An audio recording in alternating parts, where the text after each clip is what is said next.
We're in lesson 12 of our Old Testament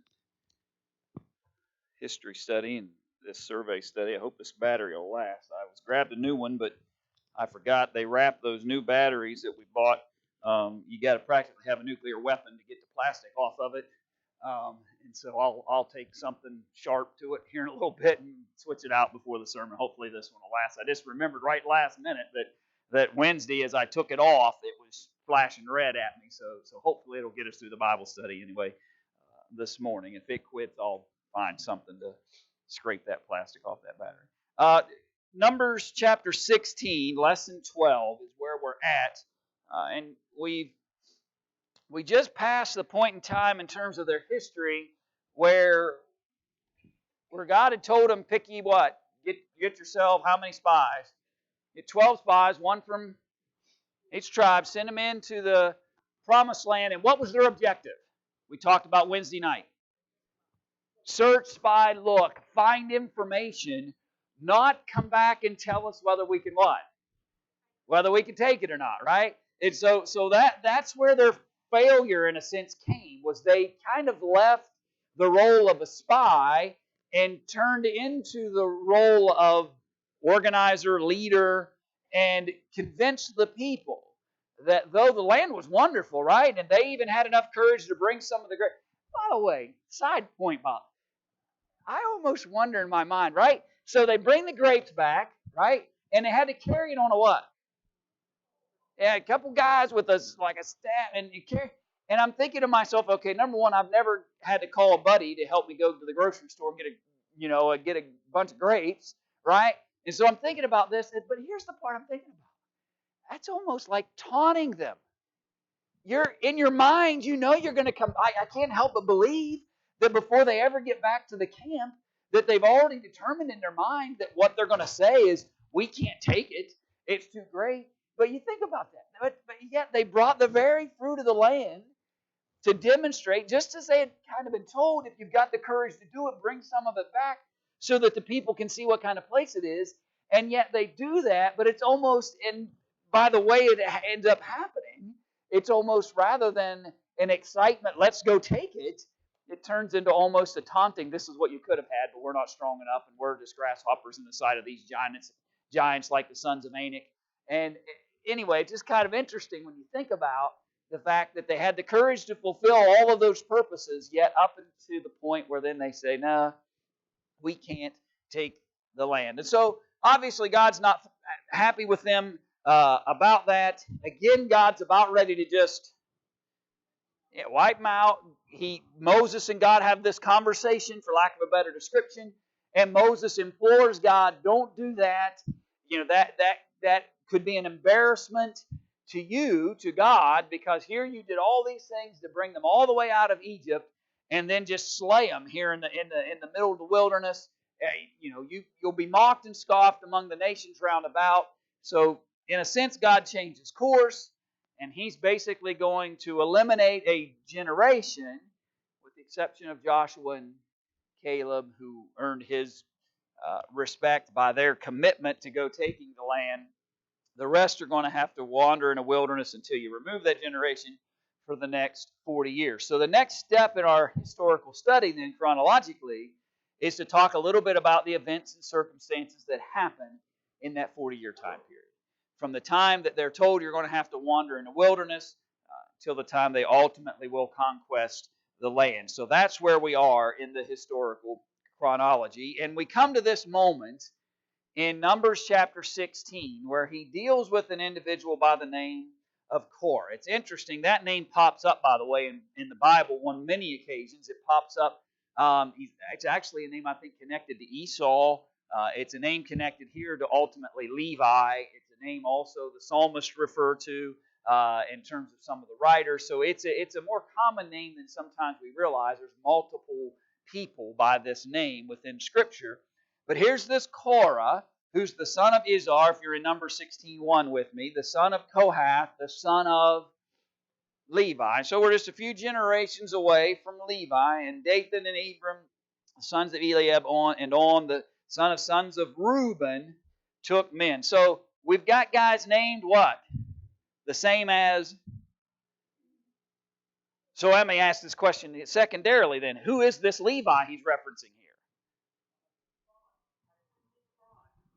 Okay, so then now Korah, the son of Izhar, the son of Kohath, the son of Levi, if we're saying that he's okay, he's a Levite priest, he's part of that priesthood, the son of Levi, and Dathan and Abiram, the sons of Eliab. So Korah's not, maybe I'm asking my questions weird this morning. He's not by himself. Okay, he's not alone in this. So he's there, son of Izhar. So he's part of the Levitical tribe. He brings Dathan and Abiram with him, the sons of Eliab, and On, the son of Pelah, sons of Reuben. Okay, so you've got not just the Levitical tribe involved in this moment, but you also have at least this fella here who's connected to the tribe of Reuben. And so they rise up before Moses with certain of the children of Israel, 250 princes of the assembly, famous in the congregation, men of renown. So we name some of them that seem to be the most vocal, most likely. But they're part of what? A large group of prominent people among the nation. In fact, 250 princes of the assembly who were famous in the congregation, men of renown, and they gathered themselves together against Moses and against Aaron, and said unto them, Ye take too much upon you, seeing all the congregation are holy, every one of them, and the Lord is among them. Wherefore then lift ye up yourselves above the congregation of the Lord. Now, the truth is, where did Moses get all his authority from? God. Remember the incident between Aaron and Miriam that we studied on Wednesday night. There was a very specific statement made from God in relationship to that. What was it? How did God communicate to Moses? Was it like a common prophet? No. I have very direct contact with Moses. He's not like other prophets. Was he a prophet? Yes, he's a messenger. By definition, he was a prophet. But God says he's far different than anybody else that I've used and purposed through. I have a very direct connection to him. So we've already experienced this, but here we are, back again. Korah, led by Korah, and these 250 other prominent men among the nation who have decided in their own minds that they're just as good as Moses, and you shouldn't be lifted up and exalted above all the rest of us. We're just as good as you. And they begin to create challenges and difficulties against him because of it. Yeah. Changing their tune. Yeah. And the very same individuals involved in all these things, because you're not all that far removed in terms of years. So obviously Moses isn't excited about this yet another affront towards his authority and work as a relationship to God. So jump down to verse 12, number 16. So Moses sent to call Dathan and Abiram, the sons of Eliab, which said, We will not come up. Is it a small thing that thou hast brought us up out of a land that floweth with milk and honey to kill us in the wilderness, except thou make thyself altogether a prince over us? Moreover, thou hast not brought us into a land that floweth with milk and honey, or given us inheritance of fields and vineyards. Wilt thou put out the eyes of these men? We will not come up. So Moses says, Come talk to me about this. And they say what? No. And they put the blame for their circumstance on whom? On Moses. If there's one guy in the picture who isn't at fault, it's Moses. But he's who they point to. You promised us, right? And again, every time this path gets taken by them, their argument really isn't with Moses, it's with God. But they're looking at Moses saying, You promised us a land that flowed with milk and honey. You promised us an inheritance to be able to give to our children forever and ever. You promised us that this was going to be wonderful and great, and here we are in the middle of this wilderness just waiting to die. But that was their fault. It was their fault. They're the reason why they had this situation to begin with. It's caused by the very arrogance and complaining and murmuring that they have been bringing forth for some period of time now. Yeah. Yeah. Yeah. And a practical lesson. Yeah. Yeah. Yeah. Yeah. Just wrong perspective on those things. It's interesting to note, by the way, from a practical side in relationship to that too, is that that's a common tactic, um, if you will, of those who create their own set of problems, but they want to what? They want to blame somebody else, and that happens a lot. It happens a lot more than just in the days of Moses. It happens today as well. People create a mess for themselves, but don't want to own it, right? Don't want to own that they were the reason why all these things occurred. And so, as is common among many, they turn their attentions and their complaints and venom against those who are really innocent in the entire picture. Moses had done everything God had asked him to do. Moses had brought them to the wilderness of Paran, which is right on the doorstep of the promised land, sent the spies in to spy out the land that God said, I'm going to give you. And the people, with the leadership of those 10 spies and the reaction of the people as it relates to them, made the decision to rebel against God and what He had desired for them, or they would already have it. They would have everything they're complaining about not getting, they would already have if they had just fulfilled what God had told them to do. And so obviously Moses is upset now. They're upset. He's upset. And it's created quite a challenge and difficulty for all these things. He rebukes them. Let's just look at the portion down in verse 39.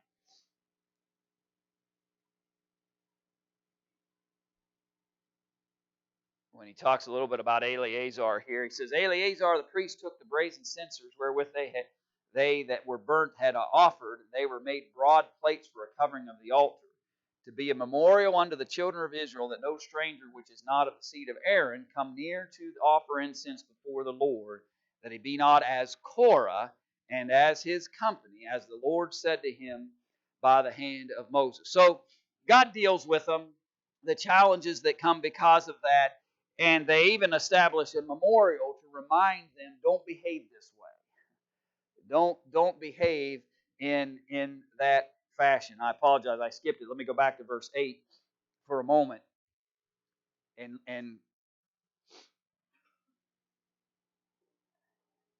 remind you of this conversation that occurs between them. But notice let's pick up verse 10. And he hath brought thee near to him, and all thy brethren, the sons of Levi, with thee, and seek ye the priesthood also. For which cause both thou and all thy company are gathered together against the Lord. And what is Aaron that ye murmur against him? And so the complaints just kept coming and coming. There's issues in relationship to dishonoring what God had decided as it relates to the priesthood, and consequences that fall because of their behaviors. Now jump back down into verse 41. But on the morrow, all the congregation of the children of Israel murmured against Moses and against Aaron, saying, Ye have killed the people of the Lord. And it came to pass, when the congregation was gathered against Moses and against Aaron, that they looked toward the tabernacle of the congregation, and behold, the cloud covered it, and the glory of the Lord appeared. And Moses and Aaron came before the tabernacle of the congregation, and the Lord spoke unto Moses, saying, Get you up from among this congregation, that I may consume them as in a moment. And they fell upon their faces. And Moses said unto Aaron, Take a censer and put fire therein from off the altar, put on incense, and go quickly unto the congregation and make an atonement for them. For there is wrath going out from the Lord, the plague is begun. And Aaron took as Moses commanded and ran into the midst of the congregation. Behold, the plague was begun among the people. And he put on incense, made an atonement for the people, and he stood between the dead and the living. The plague was stayed. Now they that died in the plague were 14,700, beside them that died about the matter of Korah. And Aaron returned unto Moses unto the door of the tabernacle of the congregation, and the plague was stayed. So they deal with Korah in that group, right? What's the congregation's reaction to that? Yeah, they're not happy about it. Okay, they're not happy about it, so they come after Moses and Aaron over what had happened to that congregation of people that were connected to Korah. They come after Moses and Aaron, and so then God sends a what? Now, they want to come after you. I'm going to come after them. He sends a plague. Moses tells Aaron, go make an atonement as fast as you can. And if you could almost envision this, in this very moment, this plague is just what? Like wildfire, right? It's just spreading among them just like wildfire. But Aaron seems to be able to finally get in between those who were dying of the plague and those who had not yet been affected by it. And he's able to separate them. I mean, it's amazing visual if you think about it, as he comes and presents this atonement before the Lord, and it creates almost like an immediate barrier where here were these 14,700 that got infected, even though it's rapid, and yet here's this other segment that are unaffected because of the atonement that Aaron offers before the Lord, and the plague was stayed. It was stopped because of that.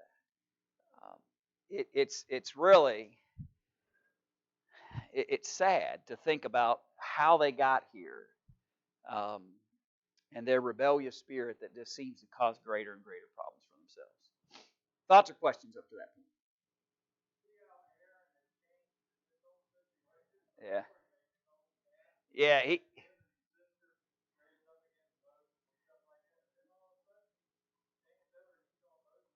Yeah, he struggles. He struggles, but I think has the right heart at times. Moses seems to even say that here. He says, "What Aaron do for you guys to be upset with him?" Do you have thought, Brian? I'm sorry.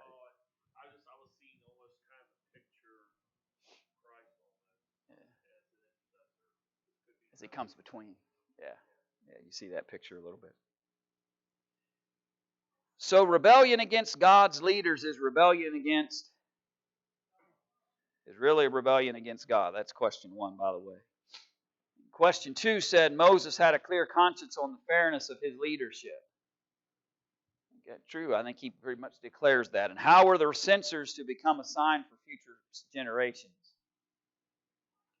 Yeah, become a memorial of what happened here is when you rebel against God's order and organization, this is the result that happens, in hopes that that won't happen again. But we'll know if you read not that much further into the history of the people that isn't the case. Their acts of rebellion really only get worse over time. All right, so so far Moses has handled, if you will, these challenges, complaints, murmurings, all the things that he has had to address and deal with. So far, he's handled it. And we see moments of frustration, right? That's an angry man that takes the first 2 tablets of stone and does what? Just down they go and breaks them apart. Okay, so there's been moments of frustration, there have been moments of difficulties, but for the most part, Moses has behaved, if you will. But he's worn down. He's been worn down over and over and over again. The lamentations from the time they left Egypt clear through. And finally, he's reached a point where his reaction to them actually causes him trouble. Jump to Numbers chapter 20.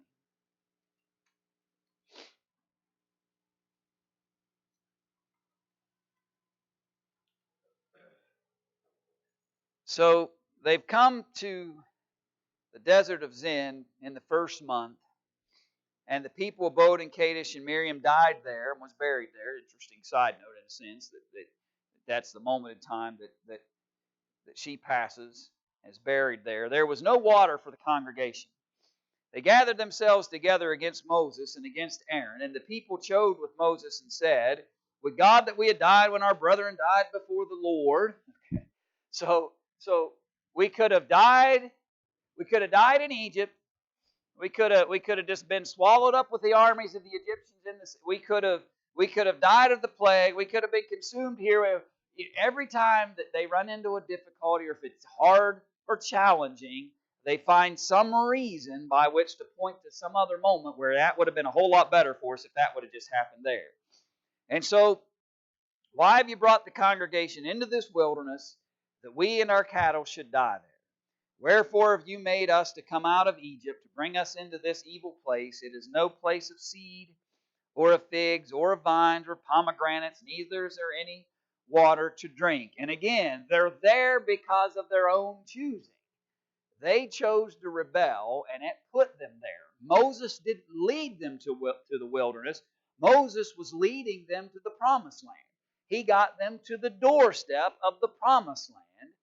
They rebelled, and God sent them into the wilderness because of it.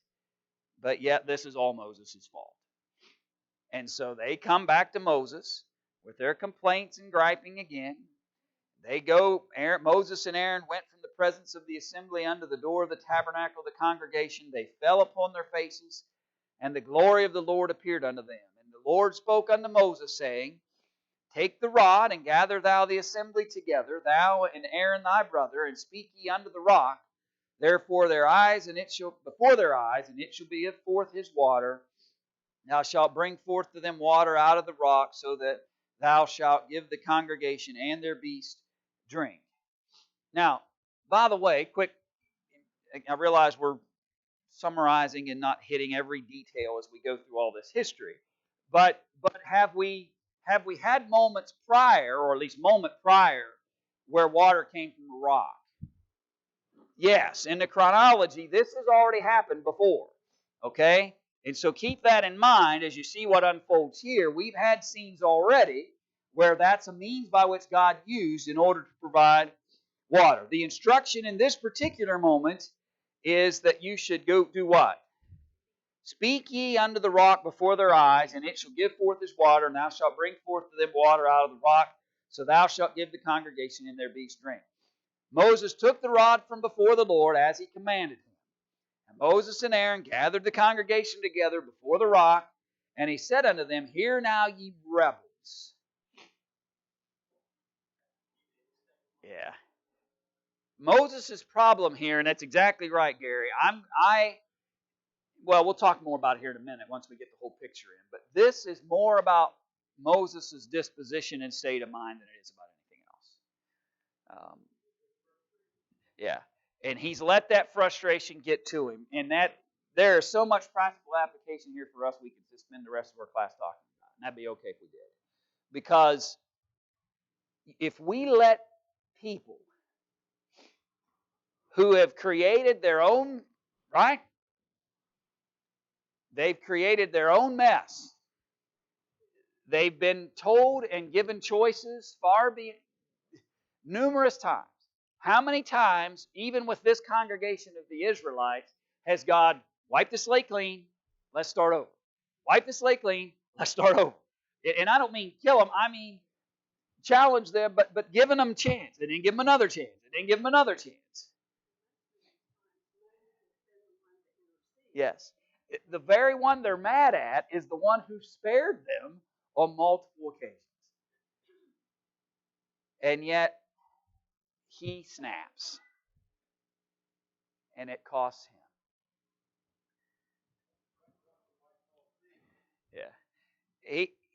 You and I need to learn from Moses that some folks are going to make the choices and decisions in their lives whether we like it or not, and whether we approve of it or not.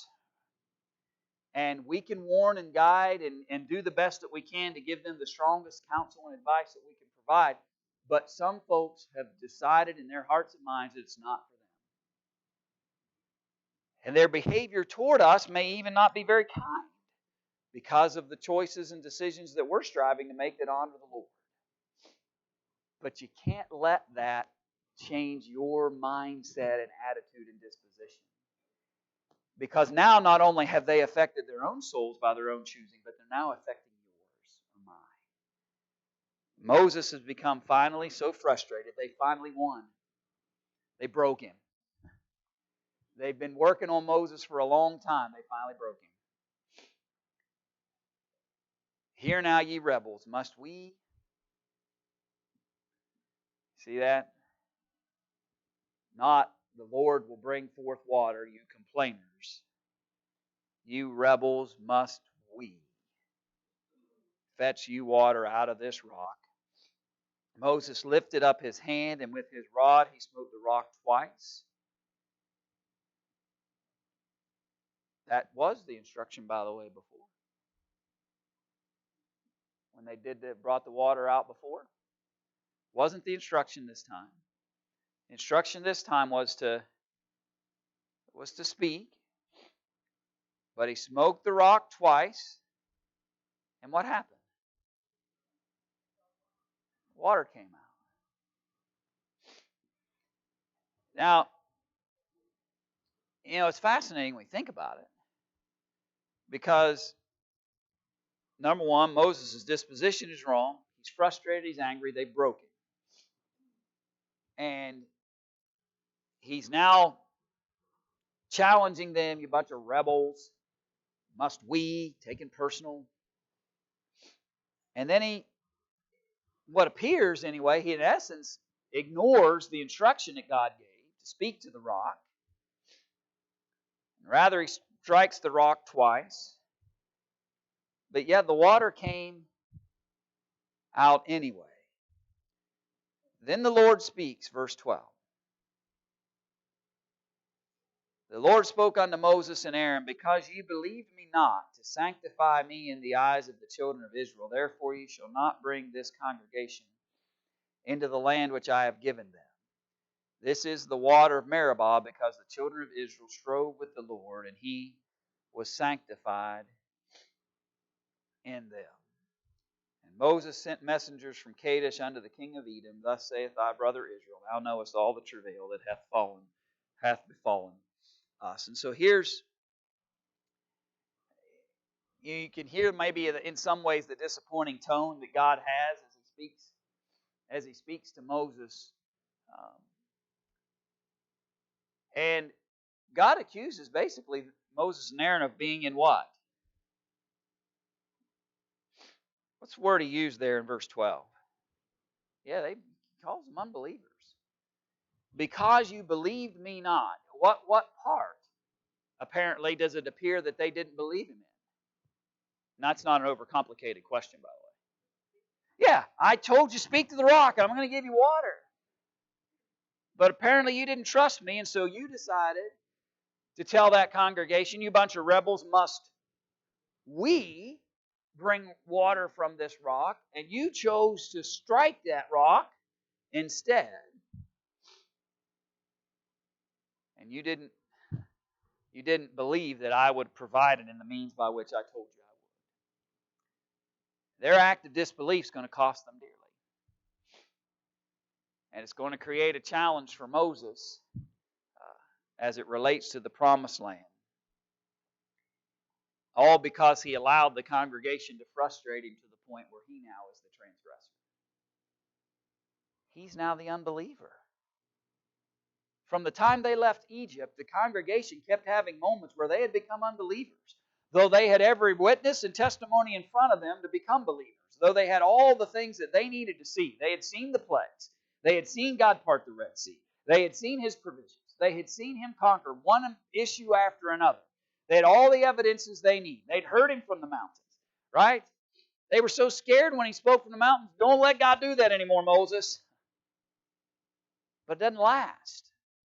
Even those who in the moment, because of the moment, acknowledge their belief in the Creator, there needs to be something more sustaining than just the moment.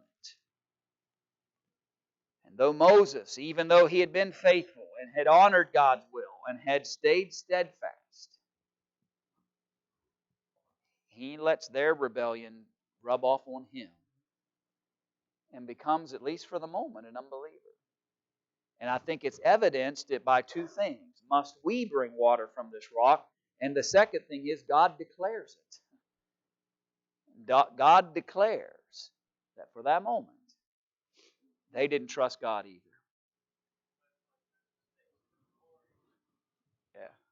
Yeah.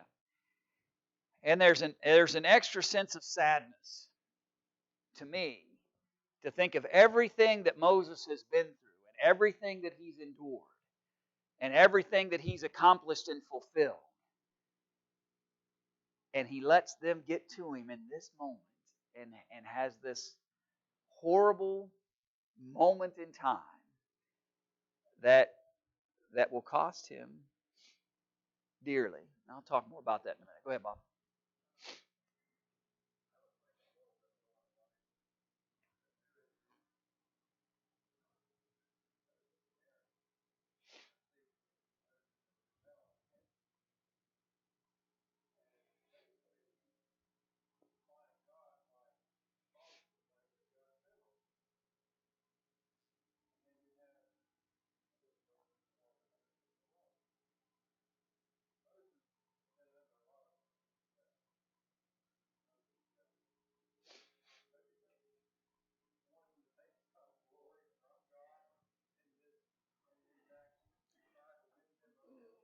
I, I think that's part of the problem. I think that's part of the issue that creates the consequence here is that Moses is tired of being beat up for things that he in his mind realizes he didn't do. And so listen, it's time for me to get some credit for what I've done for you people. I'm going to bring you water out of this rock. Yeah. Yeah. Yeah.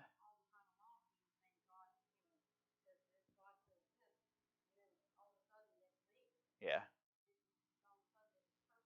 Yeah. Yeah. We make poor decisions when it's about that. Yeah.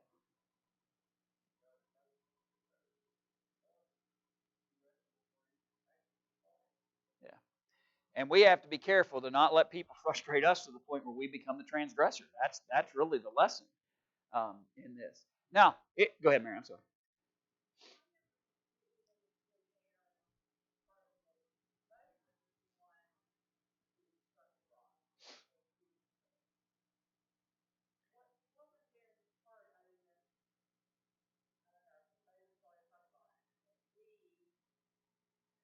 Yeah.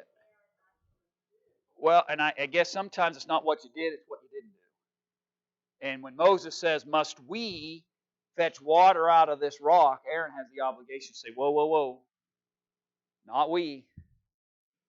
Yeah, and so his culpability in some senses is I think surrounds the fact that he allows and attaches himself to but that's Aaron, right?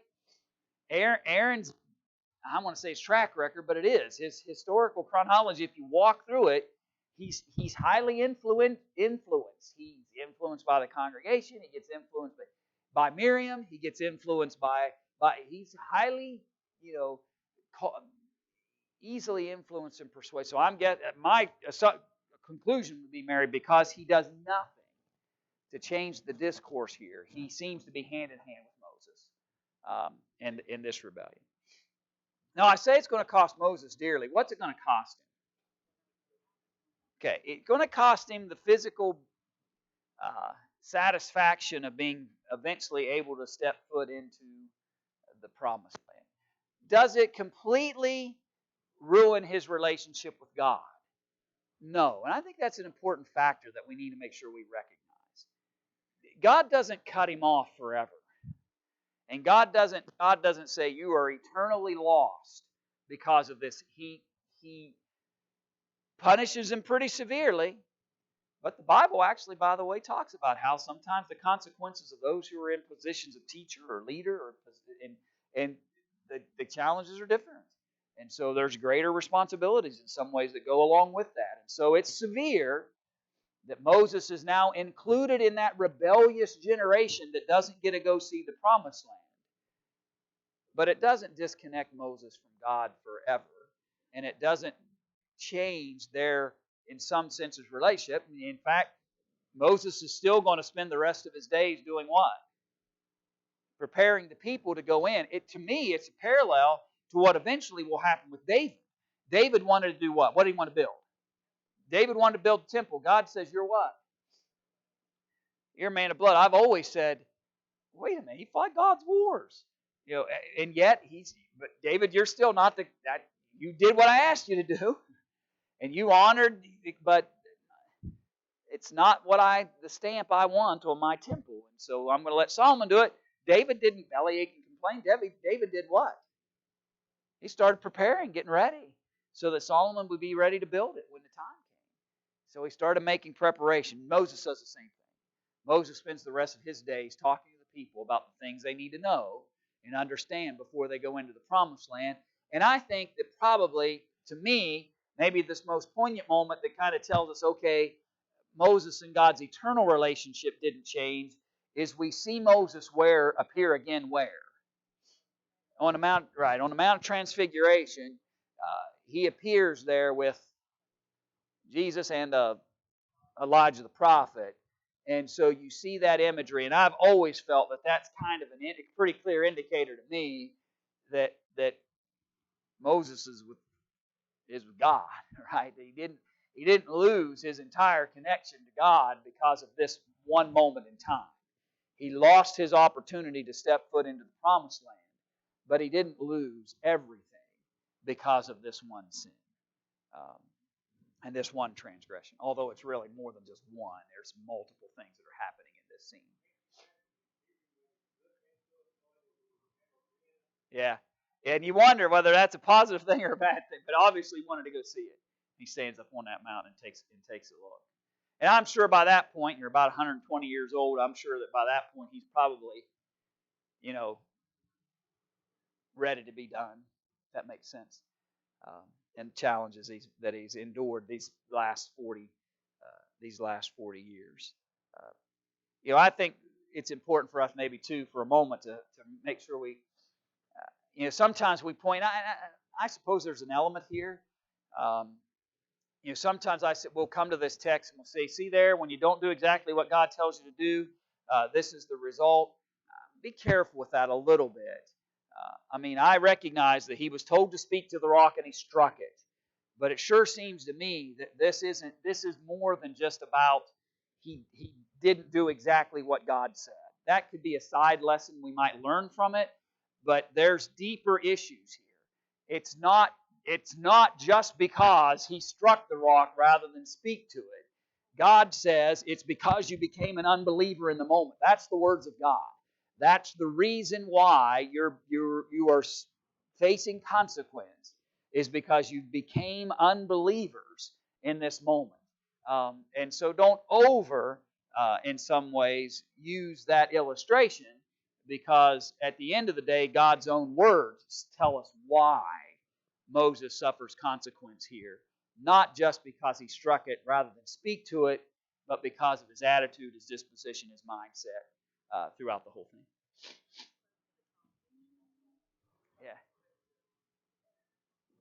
Yeah, speak to the rock, not speak to the congregation. Yeah, and yeah, yeah, yeah. And don't misunderstand me. It was not right for him to strike the rock when he was told to speak to it. That's part of the result of his unbelief in the moment. But the unbelief is at the core of the problem.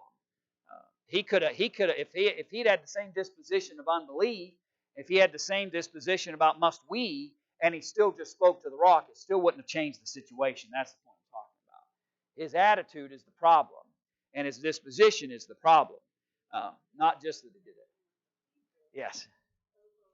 Yeah. Override his. Yeah. Absolutely.